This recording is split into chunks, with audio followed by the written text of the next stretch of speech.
Today I'd like to talk about the differences between men and women, especially as it pertains to rhinoplasty. We all know that men and women are different, but the procedures we do are very similar.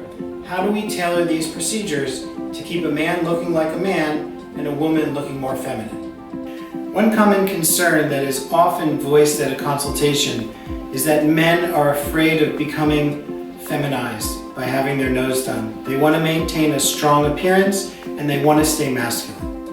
One of the basic strategies in rhinoplasty is to create a 3-4-5 triangle. This represents the ratio that the height of the tip should have to the length of the nose and the slope of the bridge. All these variables we change in rhinoplasty, and while we don't generally measure them on every single case, your mind will know when it's in this ratio because it'll just look right. The nose tends to start higher at the upper lid crease in men and lower at the pupil in women. In addition, the profile in men tends to be higher because you want a stronger profile. In women, a super tip break or a little difference between the height of the tip and the profile is typically desired, while not desired in men. Furthermore, the tip tends to be higher in women than men in terms of the angle of measurement from the lip. And finally, the face in men tends to be larger, the chin is more projected, and there's more vertical height to the lower face when viewed from the front.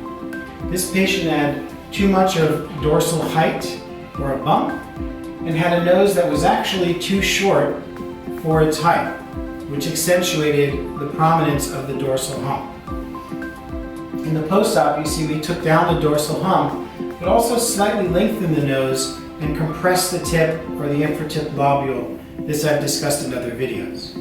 In the pre-versus post-operative measurements, you can see he went from 3, 3.7, and 4.4 as opposed to 3, 4, 5, showing that the nose is too short, to 3, 4.1, and 5.1, which is almost exactly the ideal relationship you're striving for. So in performing male rhinoplasty, it's basically the same operation, but you have to keep these things in mind in order to get an optimal outcome.